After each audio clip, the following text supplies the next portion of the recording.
Hello and welcome back dear student. जैसा कि last session में हम लोगों ने डेटाबेस कॉन्सेप्ट्स डिस्कस किए थे। होप कि आपको समझ आ गया होगा किस तरीके से हम लोग RDBMS relational database management system में जो हमारा डेटा है वो टेबुलर फॉर्म में सेव करते हैं, स्टोर करते हैं। सो जो हम डेटा स्टोरेज करते हैं उसका जो कॉन्सेप्ट है टेबल का, वो आज हम लोग डिस्कस करेंगे। नाउ बात करते हैं अगर RDBMS की रिलेशनल डेटाबेस मैनेजमेंट सिस्टम की। तो RDBMS में मल्टीपल टेबल्स हो सकती हैं, क्योंकि RDBMS में हम लार्ज अमाउंट ऑफ डेटा हमारा जो है वो स्टोर कर सकते हैं, और उसके लिए हमें डेटा जो स्टोर करना होता है वो हम टेबल की फॉर्म में करते हैं। उसको हम स्कीमा भी कहते हैं या टेबल डेटाबेस भी कहते हैं। सो जो डेटाबेस है, जो टेबल है आपकी, that is a set of data elements that is organise using model of vertical column and horizontal row. जो कॉलम होते हैं they are identified by their name, यानी कि जो हम कॉलम नेम जो प्रोवाइड करवाते हैं, जो हमारी हेडिंग्स होती हैं वो आपकी क्या होती हैं, कॉलम नेम। जैसे फर्स्ट नेम हो गया, लास्ट नेम हो गया, डेट ऑफ बर्थ हो गया, मोबाइल नंबर हो गया। So this is what, columns. ये हमारे लिए क्या होते हैं, कॉलम्स हो गए। एंड किसी भी कॉलम के रेस्पेक्टिव अगर हम लोग कोई डिटेल फिल करते हैं, किसी particular record as a record हम लोग एंटर करते हैं, तो वो आपका क्या कहलाता है, रो कहलाता है। वो हॉरिजॉन्टल कैसे होता है, देखिए हम फॉर एग्जांपल यहाँ पे फर्स्ट नेम है, लास्ट नेम है, स्टूडेंट की ही टेबल अगर हम लोग डिज़ाइन करें, ओके। उसका रोल नंबर है, रोल नंबर का मैंने कॉन्सेप्ट बताया था लास्ट क्लास में कि वो आपका यूनिकली आइडेंटिफाई करने के लिए हमें एक ऐसा फील्ड चाहिए होता है जो आपका चेंज नहीं होता है किसी भी रिकॉर्ड के respective. For example roll number हमारा जो है वो हर एक स्टूडेंट को एक ही अलॉट होता है, कोई भी सेम रोल नंबर के दो कैंडिडेट क्लासरूम में नहीं होंगे, ओके। सो इससे इजी समझ आ जाता है आपको कि यूनिकनेस क्या होती है रिकॉर्ड की। So for example roll number 1, 2, 3 इनके रेस्पेक्टिव हम डिटेल फिल करते हैं। फर्स्ट रोल नंबर का first name, last name, father's name, okay, mobile number, आपका स्टूडेंट आईडी जो भी है वो आपका क्या कहलाएगा, आपका सिंपल एक रिकॉर्ड कहलाएगा। तो ये जो हॉरिजॉन्टल हम लोग वैल्यू एंटर करते हैं रेस्पेक्टिव फील्ड्स में, वो आपकी क्या कहलाती है, रो कहलाती है। सो हॉरिजॉन्टल आपकी रो होती है और वर्टिकल आपका कॉलम होता है। एंड जो आपका टेबल होता है, table has defined number of column but can you have any number of rose. Table जो बनाते हैं हम लोग उसमें आपके जो कॉलम हैं वो हम लोग डिसाइड कर लेते हैं। जैसे कॉलम आपके 3 रहेंगे या 4 रहेंगे, 5 रहेंगे, as per hour requirement column हम लोग फिक्स कर देते हैं कि ये डिटेल जो जो आपको डिटेल चाहिए उसके रेस्पेक्टिव आप कॉलम्स बना देते हैं। नाउ रोज़ आपकी कितनी भी हो सकती हैं, ओके।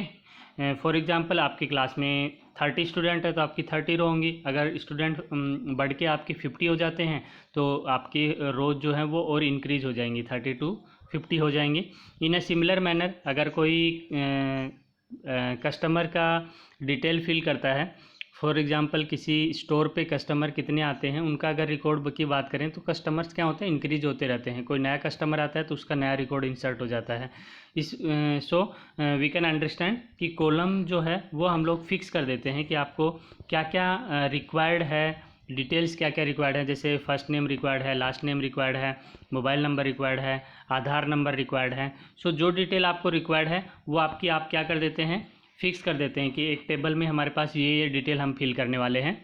नाउ जो रेस्पेक्टिव रिकॉर्ड है, for example first roll number का, सेकंड रोल नंबर का, थर्ड रोल नंबर का जो रेस्पेक्टिव रिकॉर्ड है वो आपका इंक्रीज हो सकता है। वो आप 30 स्टूडेंट का भी एंटर कर सकते हैं, 50 का भी कर सकते हैं, और 500 स्टूडेंट्स का भी रिकॉर्ड आपको इंसर्ट करना पड़ सकता है। तो आपकी जो रो है, रिकॉर्ड जो होता है वो वेरी होता है, जबकि आप कॉलम का जो फील्ड होता है, कॉलम्स जो होते हैं वो आप फिक्स कर देते हैं, ओके। एंड जो उसकी रेस्पेक्टिव वैल्यू आपकी कॉलम की होती है वो आप उसमें एंटर करते हैं। और जो यूनिक की और इंडेक्स की या फिर की फील्ड हम लोग बोलते हैं, वो आपकी यूनिक की जो होती है वो आपकी चेंज नहीं होती है, वो आपकी हर एक रिकॉर्ड की डिफरेंट होती है। और हर एक टेबल में हम लोग एक ऐसी यूनिक की का यूज करते हैं जिससे हम उस कंप्लीट रिकॉर्ड को, किसी भी एक कंप्लीट रिकॉर्ड को फेच कर सकें, ओके। नाउ बात करें अगर कॉलम की, तो जैसा कि मैंने अभी आपको बताया है कि column is a set of data values of a particular simple type. Particular simple type से मतलब किसी भी पर्टिकुलर के बारे में अगर हम कोई टेबल डिज़ाइन करते हैं या डेटाबेस डिज़ाइन करते हैं, ओके, तो उसके लिए क्या क्या फील्ड्स नेसेसरी है, क्या क्या फील्ड्स हो सकती हैं, वो आपका क्या कहलाता है, कॉलम या फिर फील्ड कहलाता है। Okay, for example customer first name last name, ये आपकी क्या होती हैं, फील्ड होती हैं, आपकी कॉलम के नाम होते हैं। रो की अगर बात करूं तो समटाइम्स रो को हम लोग रिकॉर्ड भी बोलते हैं और टपल्स भी बोलते हैं, तो इसमें आपको कंफ्यूज नहीं होना है।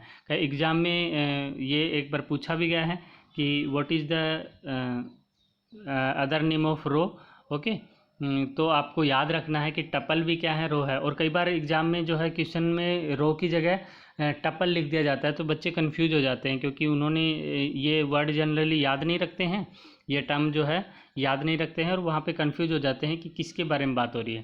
तो tuple is also known as row, और उसी को हम लोग क्या कहते हैं, रिकॉर्ड कहते हैं। देखिए किसी भी स्टूडेंट का अगर सारी डिटेल आप फिल करते हैं, रोल नंबर फिल करते हैं, फर्स्ट नेम फिल करते हैं, लास्ट नेम, मोबाइल नंबर, आधार नंबर, तो ये कंप्लीट एक क्या हो जाता है, उस स्टूडेंट का रिकॉर्ड हो जाता है, और यही आपका क्या कहलाता है, रो भी कहलाता है, और इसे हम लोग रिकॉर्ड भी बोल देते हैं। ओके, नाउ बात करते हैं डेटा टाइप की। जो फील्ड्स में आप लोगों से डिस्कस कर रहा हूँ किसी भी टेबल के अंदर, जैसे मैंने कहा कि आप टेबल में इंसर्ट करते हैं, रोल नंबर इंसर्ट करते हैं, फर्स्ट नेम इंसर्ट करते हैं, लास्ट नेम इंसर्ट करते हैं, मोबाइल नंबर इंसर्ट करते हैं, एज सो ऑन। सो ये जो रेस्पेक्टिव फील्ड है, जैसे रोल नंबर फील्ड है, इसमें कैसा डेटा आप एंटर कर सकते हो, न्यूमेरिक कर सकते हो या टेक्स्ट बेस्ड डेटा आप इसमें लिख सकते हैं।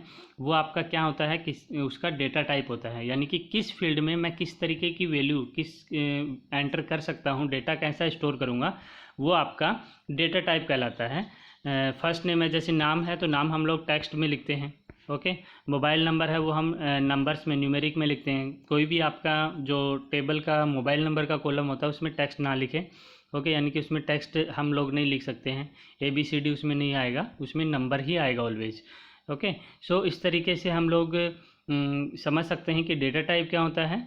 किसी भी रेस्पेक्टिव फील्ड्स में जो वैल्यू हम लोग इंसर्ट करते हैं वो उसका टाइप क्या है, वो आपका डेटा टाइप कहलाता है। तो सिंपल वे में हम कह सकते हैं data types are use to identify which type of data we are going to store in database, कि हम किस तरीके का डेटा हमारे डेटाबेस में स्टोर करने वाले हैं, वो उसका क्या कहलाता है, डेटा टाइप कहलाता है। और ओपन ऑफिस बेस में जनरली हम स्टडी करते हैं numeric type, alpha numeric type, binary type, date type और other variable type. Okay, now इनको वन बाय वन समझ लेते हैं क्या होते हैं आपके जो डिफरेंट डेटा टाइप्स हैं। न्यूमेरिक टाइप जो डेटा होता है वो फर्दर हम लोग क्लासीफाई कर सकते हैं डिफरेंट वेज में। जैसे आपका जो न्यूमेरिक डेटा टाइप है वो बुलियन भी हो सकता है। बुलियन का मीनिंग होता है वैल्यू 0 या 1। ओके, जो येस और नो टाइप के आपके जो फील्ड होते हैं जिनमें रिजल्ट आपको येस या नो में देना होता है, वो आपके डेटा टाइप जो होते हैं वो बुलियन डेटा टाइप होता है। और 0 को वो इंटरप्रेट करता है फॉल्स और 1 को वो इंटरप्रेट करता है ट्रू। ओके, इसे हम लोग येस या नो से भी समझ सकते हैं। टीनी इंटीजर्स होते हैं जो स्मॉल इंटीजर्स जिनको हम लोग बोलते हैं, यानी कि बहुत ज़्यादा स्मॉल आप कह सकते हो।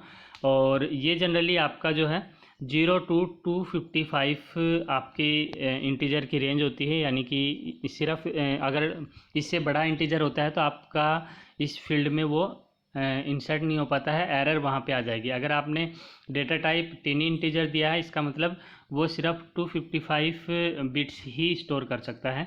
अगर इससे ज़्यादा आपको स्टोर करवाना है आपके फील्ड में किसी भी, फॉर एग्ज़ाम्पल यहाँ पे आपने ID ले लिया और ID में आपने इंटीजर लिया है, टीनी इंटीजर।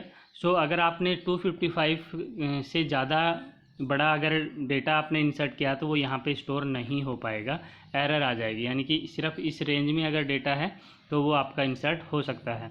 सो इससे बड़ा अगर आपको वैल्यू इंसर्ट करवाना है अपनी पर्टिकुलर फील्ड के अंदर तो आप क्या यूज़ कर सकते हो, स्मॉल इंटीजर का यूज़ कर सकते हो, जिसकी रेंज जो होती है -2⁻15 से +2⁻15।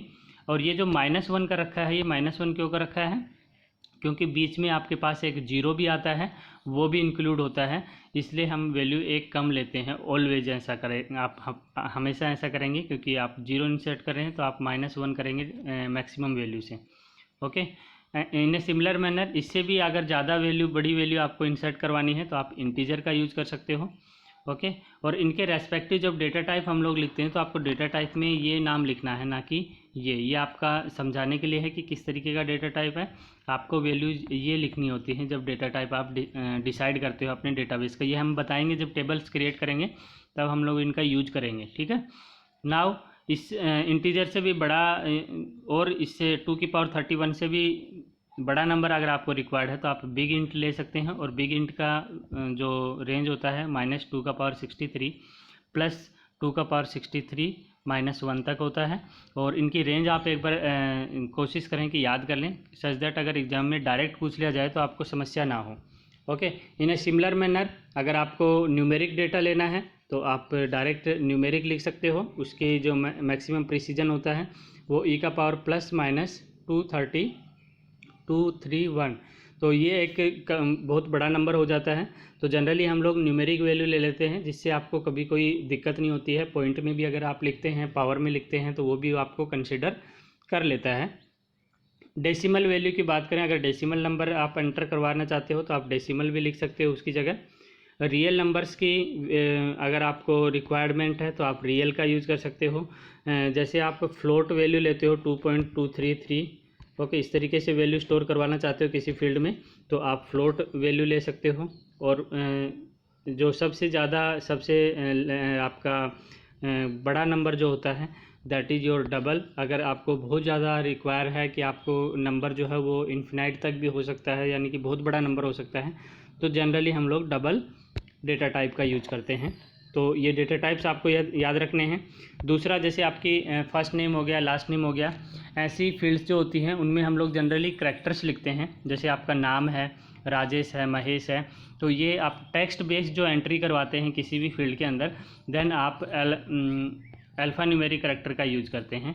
ओके, और उसके लिए आपका होता है लॉन्ग वैरचर का यूज़ कर सकते हो।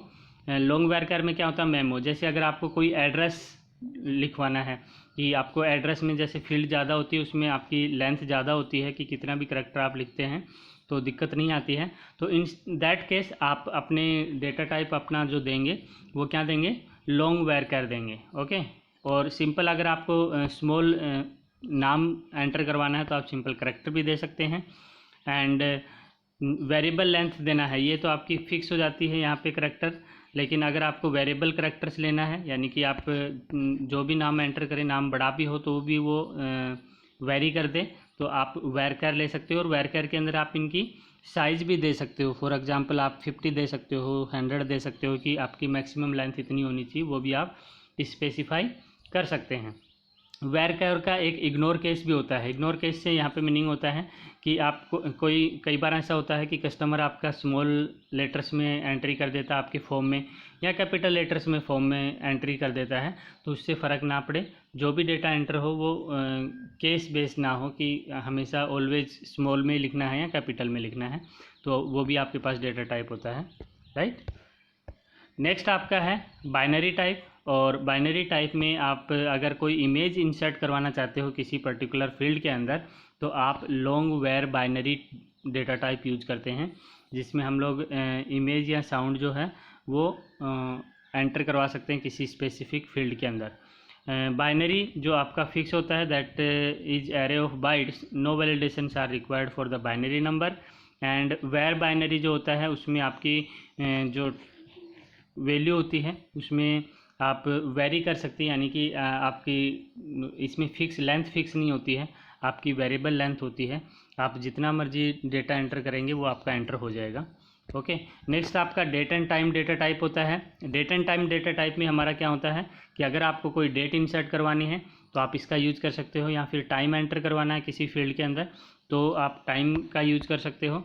और अगर टाइम स्टैम्प से यहाँ पे मीनिंग होता है जिसमें डेट एंड टाइम दोनों इंक्लूडेड होते हैं, date follow by time. Okay, वो आपका टाइम स्टैम्प आता है। अगर टाइम स्टैम्प आप यूज़ करें तो उसमें डेट भी होती है और टाइम भी होता है, both are included. Okay. Other data type generally यहाँ पे यूज नहीं है, बाकी अदर डेटा टाइप्स में हम लोग किसी भी ऑब्जेक्ट का, जावा ऑब्जेक्ट्स का यूज कर सकते हैं।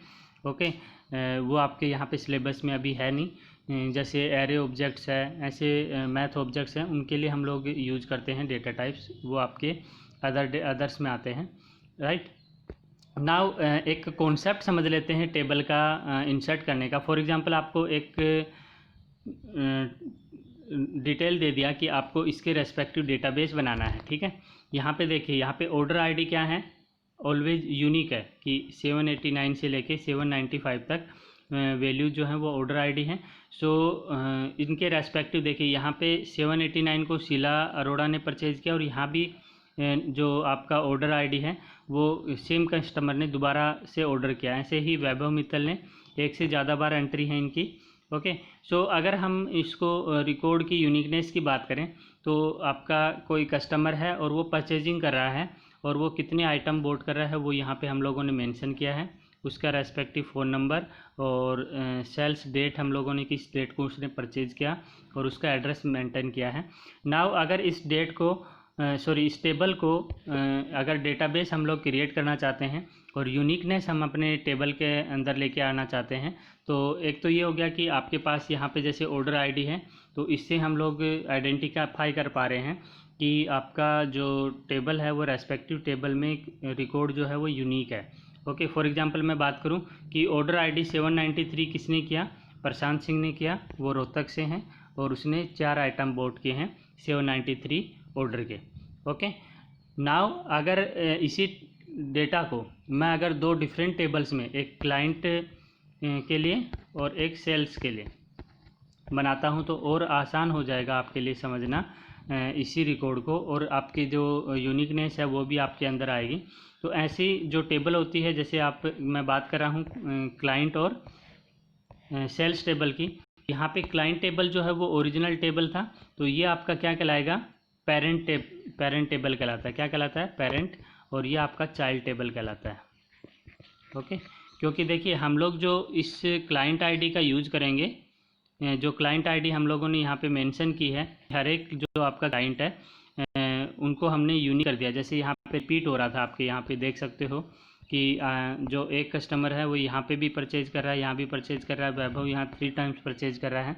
तो इसको यूनिक करने के लिए हम लोगों ने इसको क्या कर दिया, एक क्लाइंट टेबल करके डिनोट कर दिया कि जो क्लाइंट हमारे हैं उनके लिए रेस्पेक्टिव रिकॉर्ड हमने क्रिएट कर लिया कि इसको क्लाइंट आईडी दे दिया हर एक कस्टमर को, कि शीला अरोड़ा है उसका क्लाइंट आईडी 1 है, वैभव का 2 है, सौरभ का 3 है, और प्रशांत का 4 है। नाउ जो ये क्लाइंट आईडी है वो देखिए आपका यूनिक है। सो हम ऐसे फील्ड जो यूनिक हम लोगों ने बनाया है वो आपका क्या कहलाता है, प्राइमरी की कहलाता है। तो इस टेबल में ये आपका प्राइमरी की हो गया। नाउ जो दूसरा हम लोगों ने सेल्स टेबल बनाया है, नाउ इसको देखिए किस तरीके से यूज होगा। ये आपका बिल्कुल वैसा ही है, लेकिन अब हम लोग नाम रिपीट नहीं करें। देखिए 789 फर्स्ट कस्टमर ने अरोड़ा किया, यानी कि शीला अरोड़ा है, और वहीं 794 भी आपका वही कस्टमर परचेज कर रहा है। तो ये जो आपका मैन रिकॉर्ड था उसी को हम लोगों ने इस तरीके से स्टोर कर लिया। इससे हमारा आसान हो जाएगा काम फेच करना, कि ये आपका क्लाइंट टेबल है, सिर्फ क्लाइंट्स की डिटेल यहाँ पे है, और ये यूनिक है। नाउ जो हर एक प्रोडक्ट था उसका ऑर्डर आईडी था, वो भी आपका यूनिक आईडी था। सो इस सेल्स टेबल में यूनिक आईडी क्या होगी, हम लोगों ने इन दोनों को मिला के कंबाइन कर दिया, तो ये आपका एक प्राइमरी की हो जाता है। अब ये जो यूनिक दोनों फील्ड्स जो मिलके एक पर्टिकुलर रिकॉर्ड को आइडेंटिटी यानी कि यूनिक बना सकती हैं, कि आपका 01 जो है वो 789 है, वो सिर्फ एक ही रिकॉर्ड है, वो रिकॉर्ड दूसरा नहीं मिलेगा, क्योंकि 794 के साथ 01 होगा, वो अलग रिकॉर्ड हो गया आपके लिए। ओके, है तो उसी कस्टमर का, उसी क्लाइंट का, लेकिन वो आपका ऑर्डर नंबर क्या है उसका 794 है, तो ये कंबाइन आपका एक अलग रिकॉर्ड है, और ये 789 और 01 ये अलग रिकॉर्ड आपका हो जाता है। सो ये दोनों कंबाइन होकर आपके लिए प्राइमरी की का काम करती हैं। नाउ जो प्राइमरी की है वो तो कॉन्सेप्ट आपको समझ आ गया होगा कि प्राइमरी की क्या होती है। किसी भी टेबल की यूनिक की जो होती है वो प्राइमरी की कहलाती है।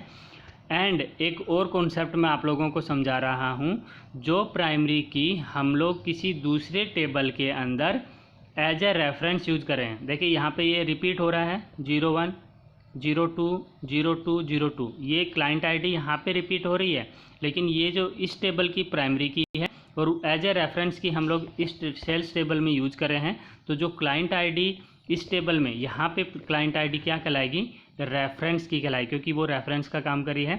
सो इसको हम लोग क्या कहते हैं, रेफरेंस की कहते हैं, और इसको एक और नाम से जान लेते हैं हम लोग, फॉरेन की के नाम से भी जानते हैं। ओके, फॉरेन की भी होती है आपकी ये, और प्राइमरी की आपको समझ आ गया होगा। प्राइमरी की और फॉरेन की से क्वेश्चन जनरली पूछा जाता है, इसलिए आपका जो फॉरेन की होता है, ओके, वो क्या होता है, यूनिक होता है, आपका रेफरेंस की होता है दूसरी टेबल के अंदर, और प्राइमरी की किसी भी टेबल का अगर दूसरी टेबल में एज ए रेफरेंस की आपका यूज हो रहा है तो वो आपका क्या कहलाता है, फॉरेन की कहलाता है। तो यहाँ पे आपको समझ आना चाहिए, क्वेश्चन जनरली रिपीटेटिवली पूछा जाता है फॉरेन की और प्राइमरी की से, तो प्राइमरी की और फॉरेन की का कॉन्सेप्ट आपको समझ आना चाहिए।